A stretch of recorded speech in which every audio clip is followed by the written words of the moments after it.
Our founding mission here at the University of Austin is the fearless pursuit of truth.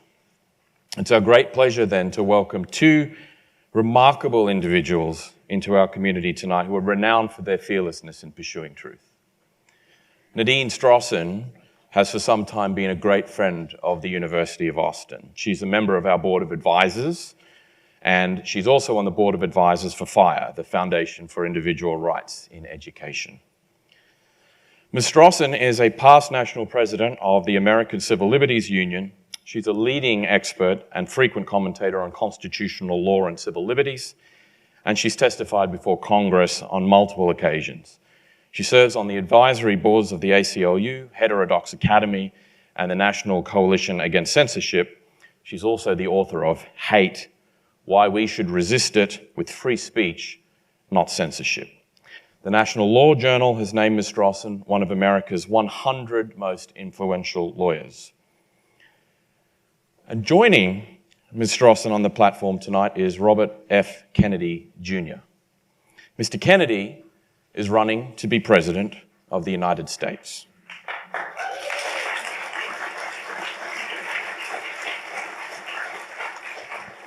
Mr. Kennedy's political lineage needs no explanation, but it is worth honoring that he himself chose to continue his family's legacy of public service by devoting himself not at first to politics, but to environmental causes and children's welfare. Mr. Kennedy is the founder of the Waterkeeper Alliance, the world's largest clean water advocacy group, and served as its longtime chairman and attorney. He founded Children's Health Defense to combat chronic childhood disease and toxic exposures.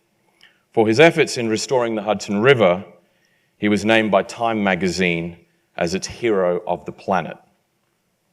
Among his published books are two New York Times bestsellers, Crimes Against Nature and The Real Anthony Fauci. But he is also the author of children's books on American history, two children's books on American history, and a third book on St. Francis of Assisi. Mr. Kennedy is a graduate of Harvard University, the London School of Economics, the University of Virginia Law School, and Pace University School of Law. Tonight, Ms. Strossen and Mr. Kennedy are going to engage in a conversation on free speech, civil discourse, and debate in a healthy democracy. At the conclusion of their conversation, we will be open for Q&A. Please again state your name in full, and then I will ask you to state a concise question. Ms. Strossen, it's a very warm welcome back to the university for you here tonight. And Mr. Kennedy, sir, it's a real honor for us to welcome you here for the first time. Thank you very much, and enjoy the conversation.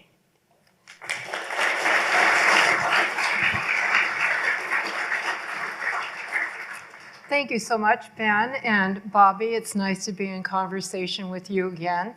The last time I had that honor and pleasure was last summer in Memphis at the Freedom Fest. And there, our subject, and we were joined by the journalist Matt Taibbi, our subject was also freedom of speech. So obviously, this is a topic that is of great concern to you. Could you tell us why? Freedom of speech, Hamilton, Madison, Adams said that they put freedom of speech in the First Amendment of the Constitution because all of the other rights depended on it. A government that has the capacity to silence its opponents has the power to commit any kind of atrocity. And we saw during COVID that, beginning around in late January, early February, the government began actively promoting the censorship of speech on the social media. And that was something new in the American experience. And I just won a case against President Biden because of what he did during that period, Biden versus Kennedy, which is now about to go to the US Supreme Court. But as soon as they figured out that we were going to put up with that there was no uproar in the media, they did go after all of the other rights in the Constitution.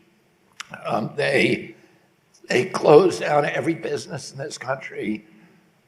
with no due process, no just compensation in violation of the Fifth Amendment. They went after the other two planks of the First Amendment, which were the first one after freedom of speech and freedom of worship. They shut down every church in our country, again, with no scientific citation, no environmental impact statement, no due process, no public hearings, no notice and comment rulemaking, all of the safeguards of the democratic process that I've sued for 40 years. I've litigated on those issues when government and agencies and corporations failed to go through that process. And in this case, there was nothing you could do about it because it was all protected by Operation Warp Speed, by the PrEP Act, by the CARES Act. Bobby, if I can interject, because we do want to focus on First Amendment, and you have emphasized not only freedom of speech, but other First Amendment issues, in addition to the social media pressures that have been exerted by this administration, were also exerted by the prior administration. What about the other kinds of attacks that we're seeing on free speech, including here in Texas, that are of special concern to those of us involved in education? Attacks on what can be taught in the curriculum, attacks on what books can be included in libraries. In Texas, there was a threat to do away with tenure for university professors. Are these kinds of issues of concern to you as well? I mean, any kind of constraint. I'm a free speech absolutist. Any kind of constriction on free speech to me is a concern. I mean, the legal redress is another question. The rules for public universities are very different than private universities. Mm-hmm. Public universities cannot violate the First Amendment, at least technically, whereas a private university has the right to do anything that it wants. You know, it can prescribe certain behavior. It can prescribe anything it wants. If you go to the private university, you're joining a private club, and I mean, one thing they can't do is they can't allow attacks on one ethnic group, and then they can't protect one ethnic group or one sexual gender from attack and not protect others. That would subject them to litigation. Also, private individuals could sue them for not creating a safe environment and all that because you sign a contract. So there's a contractual right. With a public university, you can't do censorship, but there are some limitations on that because the federal funding, there are HHS regulations, Department of Education regulations, that say the universities that accept federal funding have to avoid any kind of creating an environment where there are attacks on gays, on hostile environment, harassment, et cetera. So that actually is protected speech. You know, protected speech, all speech is protected unless it actually incites violence. You can advocate violence. You can say, you can say that all blacks should die.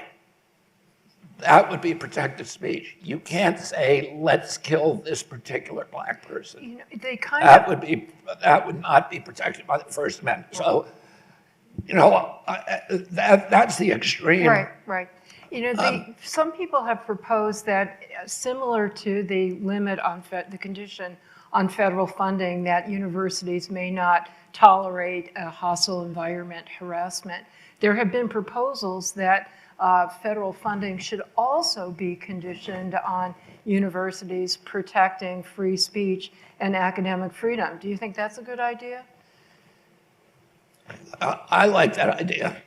Okay. I think the university should be an ecosystem where there's where there's no holds barred, where everything can be discussed. Exactly. And so even though private universities have no constitutional obligation to protect free speech, many of us think it's a very good idea for them to do that. And most private universities choose to do that because of the educational value. And that brings me to this wonderful inaugural debate that we just saw of the Austin Union. And the mission statement of the Austin Union, I'm going to quote from it, is to bring true debate back to the forefront of American universities as a way to widen, test, and refine our perceptions of truth.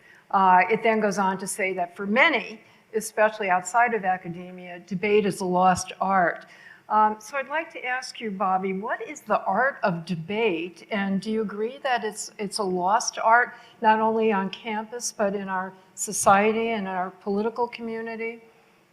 I think it's not practiced as much as it used to be. Even when I was growing up, it was, there were famous debates on Capitol Hill. My uncle took part of them. My father took part of my Uncle John Kennedy and Ted Kennedy, who was in the Senate for 50 years. I would say the kind of template for the great debates, political debates that we had in this country were the Lincoln-Douglas debates and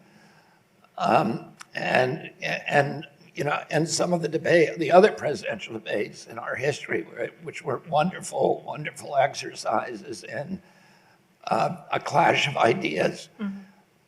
But a lot of what people think of as debate now is more like name calling mm-hmm. and shouting people down, and then there's a lot of cancel culture taking mm-hmm. place, which I think inhibits debate. And there was an idea during the framing of the Constitution that the framers understood that totalitarian systems had a big advantage over democracies because they were much more efficient in the short term, at least.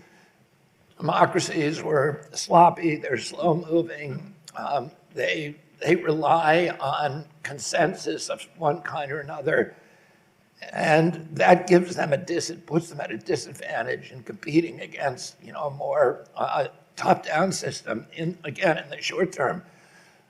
But the framers, what they believed is that that ideas that were annealed in the furnace of debate and then rose to the level of policy in a combat or in a clash of ideas, that those ideas would be much better serve societies over the long and short term, and that's where we would gain our advantage back.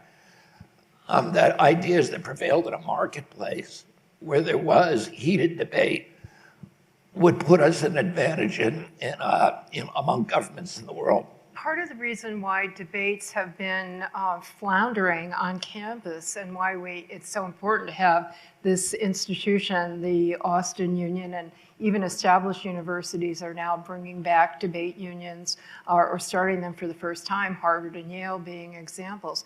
But part of the reason why there has been a resistance is students are saying that even in law schools, that there are certain topics that are not debatable. There are certain perspectives that should not be aired.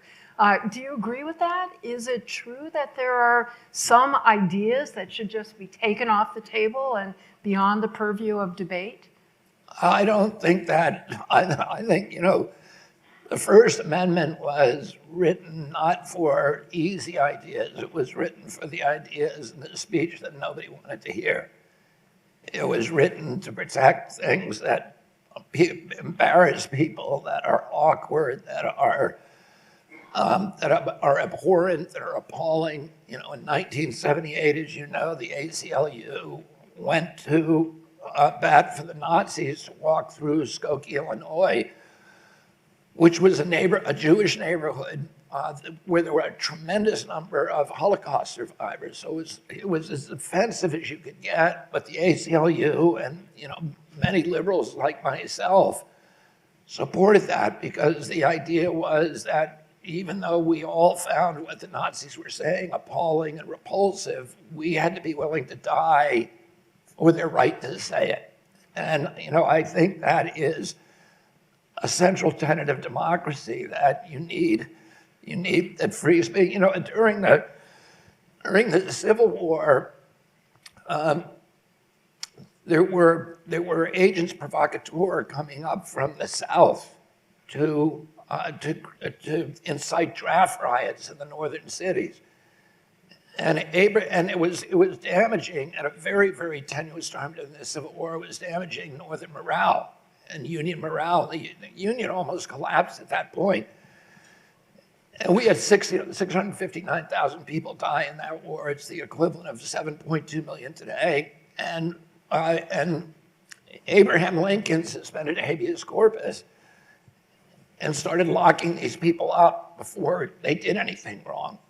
And that case went to the Supreme Court. The Chief Justice Roger Taney said that you can't do that. Even if the life of the nation is at stake, even if tens of thousands of people are going to die, you cannot suspend the Constitution. And I think that, you know, the free speech aspects of the Constitution, they should be impervious to any kind of tampering. You know, that is there has never been a time in human history that we look back and say that the people who were censoring speech were the good guys.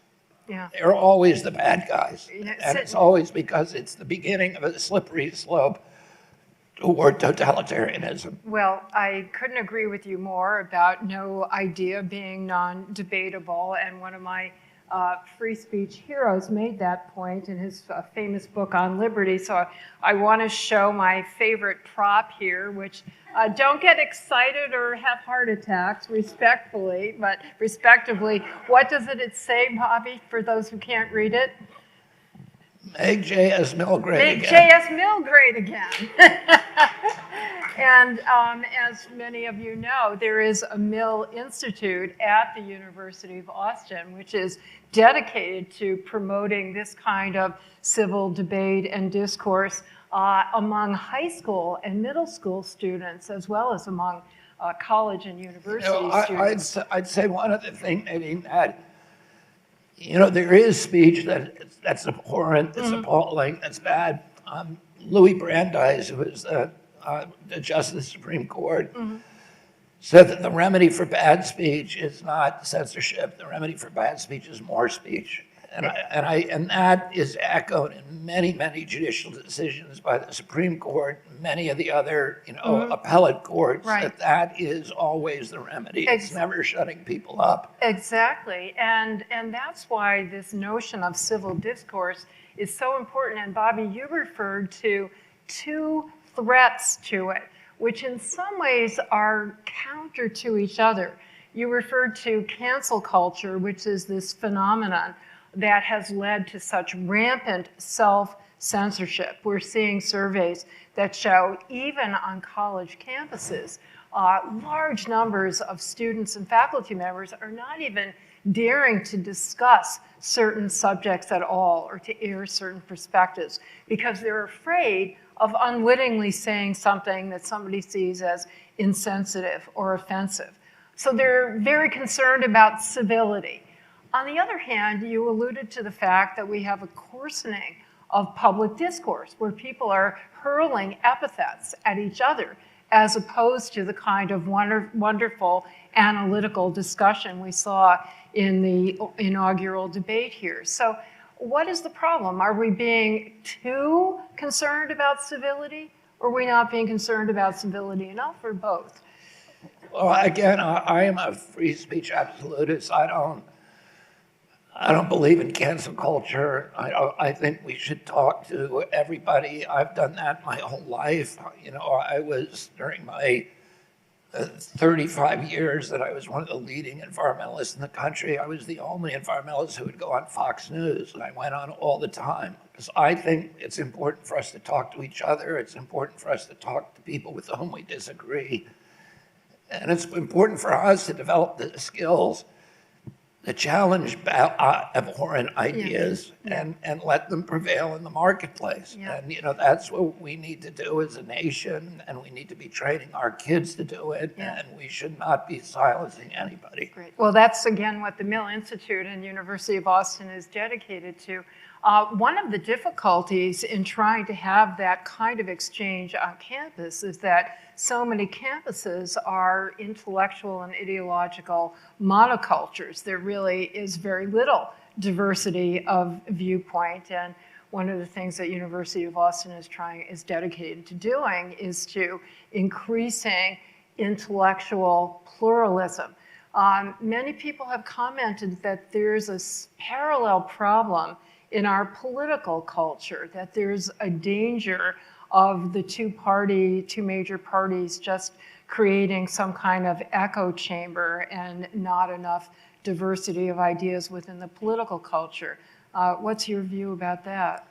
I would say that that's true, and I think there is a tribalism that, that pushes people into these orthodoxies, and where it becomes almost a religious-like impulse to censor people, to burn the heretics at the stake, the people who venture outside of that narrow guardrails of each of the political parties to become pariahs. And I believe that the polarization that is now occurring in our country, that there's no kind of cross pollination of ideas, and that there's very few, there's a real penalty for crossing the aisle to the other political party. That these ideas become sacrosanct, that the first question you ask about a new bill or new idea is who proposed it, and if it came from a Democrat and you're a Republican, you can't vote for it, or the other way around. And and all of that trajectory is amplified and accelerated by the social media, which preys on polarization, on rancor, on vitriol, and it keeps eyeballs. The way that it keeps eyeballs is by reinforcing people's worldviews. Well, that's many critics have said, or not critics, observers, that tends to be a phenomenon among all media. I assume you would not be supportive of some measures that have been proposed to rein in the content moderation policies of social media platforms. Would you be in favor of government regulation and constriction? I think, do you mean by this, like the state laws? Yes, for example, the law in Texas and the law in Florida that the Supreme Court is now considering. Yeah, you know what, I haven't actually read those laws, so I don't know, because ironically, those laws themselves could be a form of censorship. Exactly. So, I mean, the question is, are the platforms themselves exercising their editorial discretion? They may do so in ways that we don't like any more than we don't like the way the New York Times or Fox News or any other traditional medium is doing it. And the question is, is the so-called cure worse than the disease? And if so, do you have other proposals for what could be done to improve the range of viewpoints and the access of alternative perspectives on social media platforms? Yeah, I mean, just thinking about this issue for the first time, what I would say is that I'm glad to put you on the spot. I don't think the social media platforms are probably entitled to the same kind of protection as a private publisher, because the social media platforms are they're more than publishers. They're actually platforms, and they have this special protection, Section 230, which basically says we're going to be neutral. The Section 230, for those of you who don't know it, is that section of the Communications Act that protects social media platforms against defamation lawsuits by individuals who are defamed on the site. For example, I used to write a column very often for the New York Times. Every time I wrote these op-ed pieces, I would spend an hour or maybe two on the phone with lawyers who were going through every line to making sure that anything I said that was potentially defamatory was factually based. Because an individual who got defamed by me in my article could not only sue me, they could sue the New York Times. Mm-hmm. And so the social media sites, when they were emerging, said that we can't do that. We can't vet every post on our sites with lawyers because we won't have a business.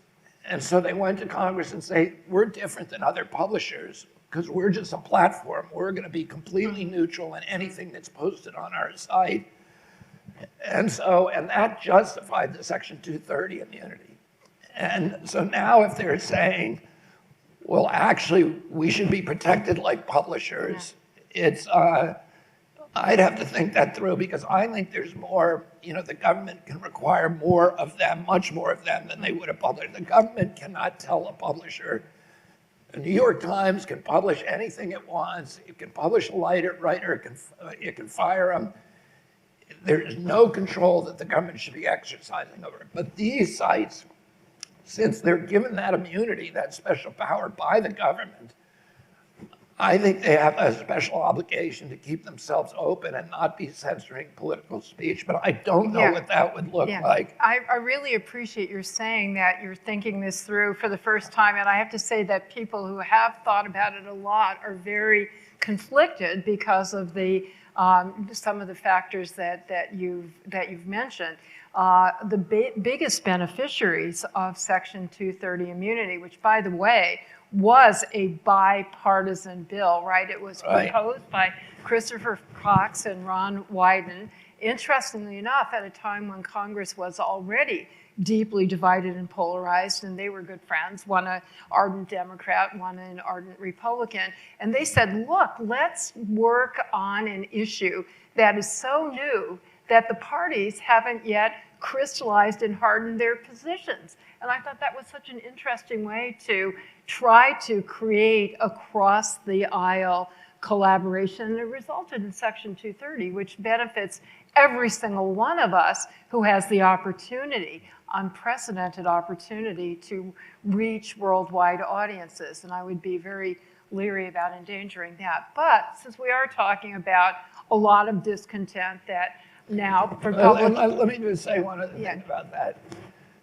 There's a, one way, and I'll answer your other question about how do you regulate them.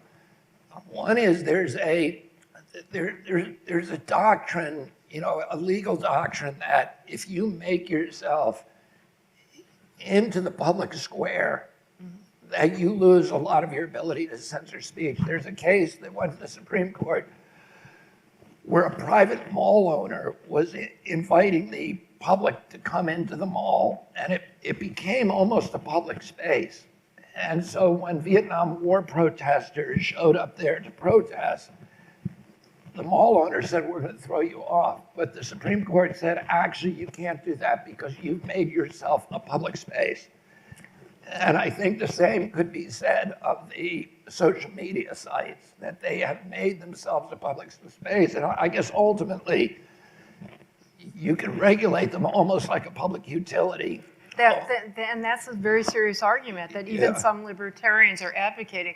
Let me just, and I don't mean to hog this stage, but I think the best solution or how to regulate the social media is to make them have, to make them reveal their algorithms and make the algorithms transparent and make it so that you can choose your own algorithm so that you know how you're being manipulated. So that, for example, you can choose. Or maybe you can escape manipulation altogether, better yet. You're manipulating yourself. Right? You're making your own freedom of choice, right? You're going to say, you can have an algorithm that will only give you conservative viewpoints or liberal viewpoints, but at least you know you're being manipulated. Whereas now, they're feeding it to you and they're manipulating you for their own I think that's a great approach, and actually it's the approach that's been advocated by cyber libertarians, that, you know, the analogy to the freedom of choice that we have in traditional media. And that would be a viewpoint and content neutral approach that would allow each of us to not only be aware of, but to choose the feed, but also to have interoperability so we could have other software that would be attached to the major platforms. If I could just make a plug for that famous case that you talked about, the shopping center case. It was an ACLU case, and I say it to the young people who are newly admitted to the University of Austin. They were high school students who were protesting against the Vietnam War, who brought that case all the way to the Supreme Court and created this really important precedent. So it's a wonderful inspiration about exercising freedom of speech in a way that defends freedom of speech and creates those rights for not only young people, but all the rest of us oldsters as well. We're sort of running out of time, so I want to ask, zero in on one type of controversial expression, Bobby, that you've been attacked about and it's been the basis for deplatforming, and that is so-called disinformation and misinformation. There are many people who are arguing that, you know, democracy is jeopardized by social media carrying what they consider, what the platforms consider to be disinformation and misinformation. There are many others of us who argue that democracy would be imperiled by empowering government to put pressure on these social media companies to take off what the government is subjectively calling disinformation or misinformation. Can you comment about that? What's at stake? I mean, the government should not be able to should not be able to control things that it calls disinformation, misinformation. I mean, my situation is kind of is a good template for that, because I've been told that I'm a purveyor of misinformation, but nobody has ever pointed to a single post that I have made that is factually erroneous. So I have probably the biggest, most robust fact-checking operation in the country, and we have 350 PhD scientists, MD physicians on our advisory board, and everything that I posted on Instagram and Facebook was cited in the source to peer-reviewed publications. There's a couple times, maybe twice, that we made errors and people immediately called them to our attention, and our response is to immediately correct it and apologize. And you can go and look up instances where we're doing that. We would not leave up something that we knew to be wrong or that was not supported by fact. And in fact, when the White House was pressuring Facebook and the other platforms to take down my post, they pushed back and said, what he's saying is not factually wrong. And so they made up a new word called malinformation, which is information that is accurate factually, but is nevertheless inconvenient for the government. And they began taking that down. So I think if the government has power to tell you, it's Orwellian. I mean, and all you have to read is 1984 or Aldous Huxley or any Robert Heinlein or George Kessler, any of these, people that we grew up, these classics about, the emergence of totalitarian societies. They all claim to know what the truth is, but the truth is what's good for them. And that's the problem with government. If you give them that power, every power that you give a government, it will ultimately abuse the maximum extent conceivable. And every power that you give a government, it will never give back. And the U.S. Supreme Court said in striking down a law outlawing various kinds of lies, said we have no need in this country for Orwell's Ministry of Truth. Right. Now, for free speech, we're turning it over to audience questions, which Ben is going to field. Bobby, I was going to ask you about the connection between your position against central bank digital currency and free expression, how those relate to each other. Yeah, I mean, I saw that. I got my kids knew a lot about Bitcoin and other cryptocurrencies, and I hadn't paid attention. My kids were buying little bits of it, and I have 7 kids, and 6 of them are between 20 and 30 years old. So they're all part of that generation that had a great fascination with the emergence of Bitcoin, and they were very kind of early adopters. And so I heard about it from them, but I didn't pay much attention until I saw the trucker strike in Canada. And our organization, Children's Health Defense, had been following the trucker strike. The truckers in Canada were protesting the COVID mandates, some of the lockdowns, and masking mandates, vaccination mandates, and others. It's a very, very diverse group. A lot of them are Asian, blacks, every color of the rainbow. They started in Alberta, and they picked up thousands of trucks as they drove across Canada to Ottawa, and we had an embedded reporter with them, and so we were following the whole time. And when they got to Ottawa to protest, they were trying to petition Prime Minister Trudeau, and they were exercising a right that we all take for granted in this country. It was a right to assemble, the right to protest, right to petition their government, and the government instead condemned them as right-wing fascists and racist, which if you look at the videos, they're the opposite. It looks like Woodstock. They were delivering bottled water. They were cooking food for the poor. They were picking up garbage. There was musicians on every block. It was really a beautiful thing. The government used facial recognition systems and other intrusive technologies to identify the participants, all the truckers. They got their license plates, etc. And then they froze their bank accounts. So they couldn't get diesel for their trucks. They couldn't buy food for their kids. They couldn't pay for their education. They couldn't pay their mortgages. One trucker told me that he was going to jail because he couldn't pay his alimony, and he was under a court order to pay the alimony. It occurred to me then that transactional freedom is as important as freedom of the press, or freedom of speech. Because if you have freedom of speech in the First Amendment, and yet when you exercise that speech, the government doesn't like it, they can starve you to death, they can throw you out of your home because you can't pay your mortgage or your rent, then that is meaningless. So transactional freedom is absolutely critical to freedom of speech, and that's why I've supported. If we get a central bank digital currency, they do what they do in China, where they have a currency nowadays. Your currency is your face. So you go into a restaurant, you go into a grocery store, and you buy gasoline, and your face is your credit card. And they keep a social credit score on you, so that if you got your mask off or below your nose on a mask day, if you are not social distancing properly, if you violate some other social norm, you get penalties taken off your social media score, and at some point they punish you by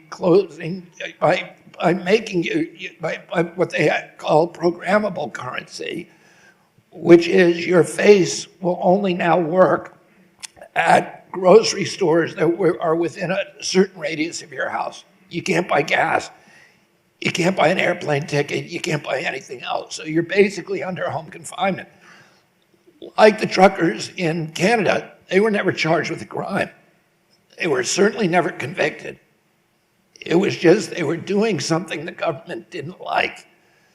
The government was able to destroy their lives, and that is a very dangerous power to give government, and that's why I'm against central bank digital currencies, because that is part of the path to getting us where China is today. That's where they started. That's where all these other countries started, with a central bank digital currency, and it's the end of freedom. We will be slaves if we allow that to happen. That concept of transactional freedom and its connection to freedom of speech, we have a case before the U.S. Supreme Court that's raising that issue from a somewhat different factual circumstance, but it comes from New York. It happens to directly involve the NRA, the National Rifle Association. The ACLU, I'm very proud, but with a great deal of controversy among its membership, is defending the NRA because the government officials in New York State put pressure on banks and credit card companies and other financial services industry members not to do business with the NRA, which means that the NRA will not be able to exercise its First Amendment rights, freedom of association and freedom of expression. And regardless of what your views are on gun issues, the larger issues are of individual freedom of speech and association. So it's a... Yeah, I mean, they make the inroads with an organization that, or with a controversy that everybody considers villainous, whether it's, you know, anti-vaxxers or, you know, in New York, gun nuts or whatever. And then they make the constitutional inroads, but then they begin applying it to the rest of us. So it used to be just, you know, people who complained about the COVID mandates were censored. Now, if you complain about Ukraine war, if you complain, there's a lot of other things that if you try to talk about them, you're going to encounter censorship. And, you know, this is, and by the way, I've seen transcripts of conversations that Jamie Dimon had. Right, you say that the government pressured the banks to do that. The banks want to do this.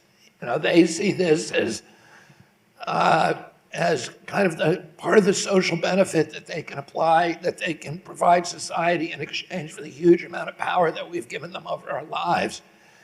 And, you know, they're thinking of ways of using bank regulations to punish people. And, you know, it may be that the next thing they punish is pornography, or punish people who are, you know, who do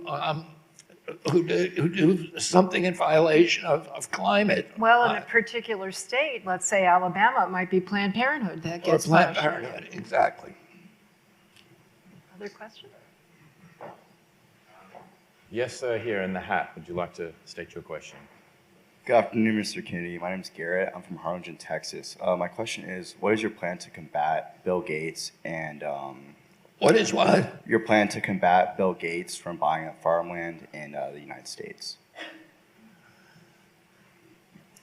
Well, I don't think I can stop Bill Gates from buying farmland in the United States, but I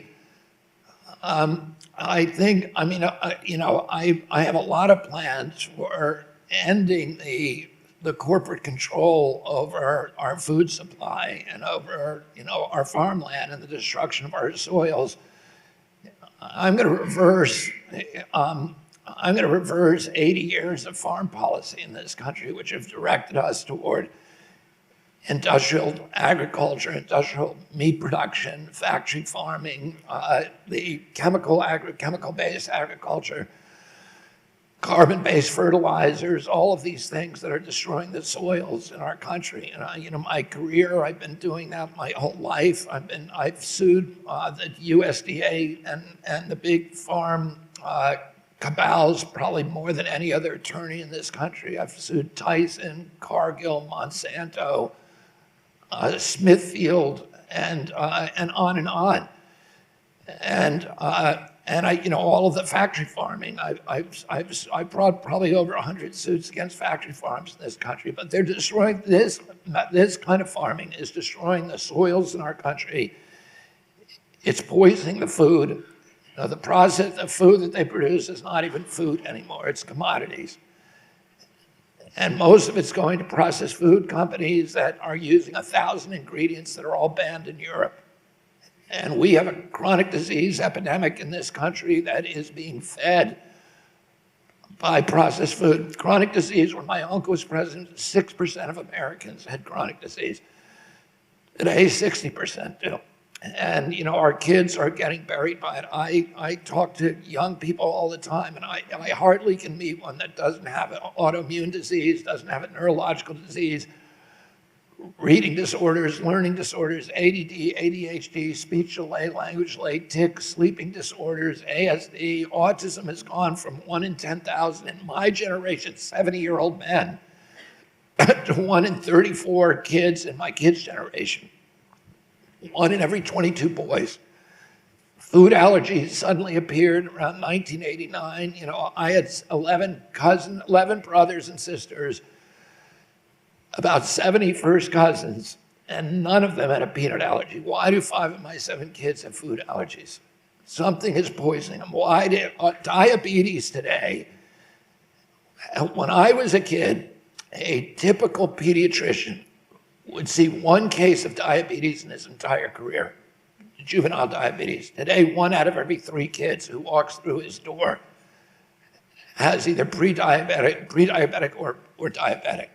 Something's wrong. We're spending more just on diabetes than our entire military budget. Okay, so, and nobody's saying, why is this happening? And we know why it's happening. It's high fructose corn syrup, and it's, glyphosate and neonicotinoids and atrazine and all the other crap that is in our food. We're not feeding people, we're poisoning them. There's a study that I read this week that showed that girls who eat processed food are 1,400% more likely to engage in violence than girls who do not. Oh, this is a mental health issue, the depression, the anxiety, all of this stuff. The autoimmune diseases that our kids are now ubiquitous in that generation. Kids are not supposed to be sick like that. They're not supposed to be complaining of brain fog. They're not supposed to be on Adderall and albuterol inhalers and insulin and all this other stuff. That is not what children are supposed to look like. And they don't look like that anywhere else in the world. Only here. We have the highest chronic disease rate on Earth. And we're being mass poisoned by our food. During COVID, we had 16% of the COVID deaths in the United States of America. We only have 4.2% of the world's population. We had the worst record of any country on Earth. I don't know why people are getting awards for this, because whatever they did was wrong. But CDC says, well, the reason it's not our fault, it wasn't mismanagement of COVID, it's because we have the sickest people on Earth in this country. The fattest people on Earth, the sickest people on Earth are here.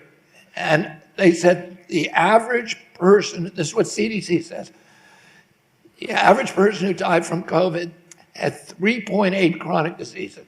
So they had diabetes, they had obesity, they had asthma, and they had one other thing, right? No, that's what killed them. It was the chronic disease that took them to the top of the cliff and put them over the side, and and COVID just stepped on their fingers, and dropped them. That's what we need to start recognizing, and that's coming for food, and that's part of Bill Gates' plan. To have us eating, insects and chemical food. That's what he did to Africa with the Green Revolution. That, it has put 30 million extra people into food insecurity. And we don't need them to do it here. How do you deal with not only misinformation, but weak information? People who take true facts, but misconstrue them. That could be the government, could be an individual, could be an organization. How do you deal with weak evidence? That's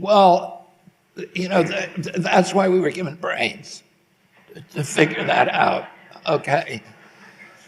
So, again, I would repeat what Louis Brandeis said, which is the remedy for bad speech is more speech. If you read one video and you believe it, and you're not going to exercise your capacity for critical thinking, you're not going to do extra research, then, you kind of deserve what you get, right? But I think most of us know that. I think the issue that you raise, I don't know how to address it more than that, because we're about to enter into the age of AI, and the capacity for deceit on the internet, for very, very convincing deceits, including, I've seen these scientific studies that are created by AI that look very real and very convincing, and when you actually start looking into their citations and tracking them down, they're nothing.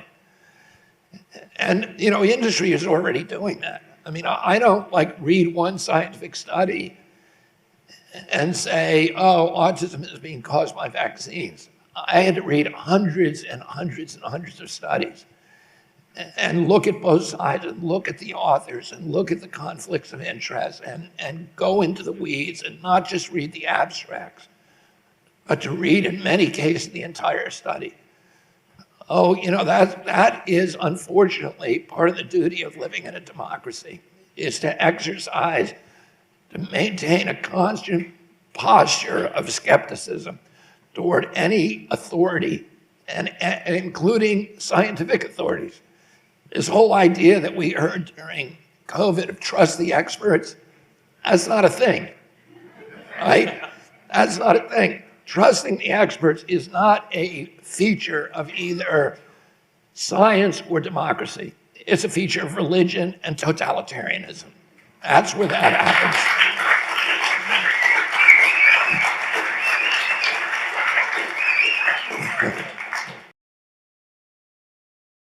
To what do you attribute the reason an organization like the ACLU would most likely not allow a march like the Skokie, Illinois march today?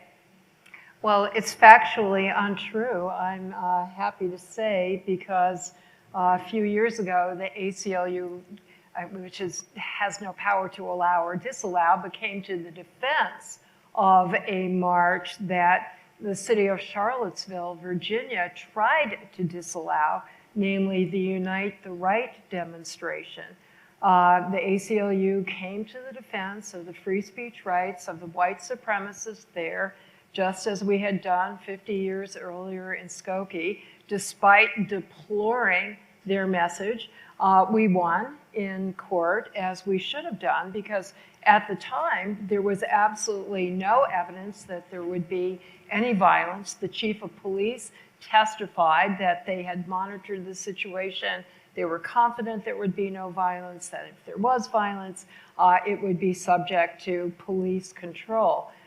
Tragically, it turned out that there had not been adequate law enforcement preparation, which is why the violence ensued. But I think based on the record at the time, the ACLU was correct and the court was correct to defend freedom even for the thought that we hate.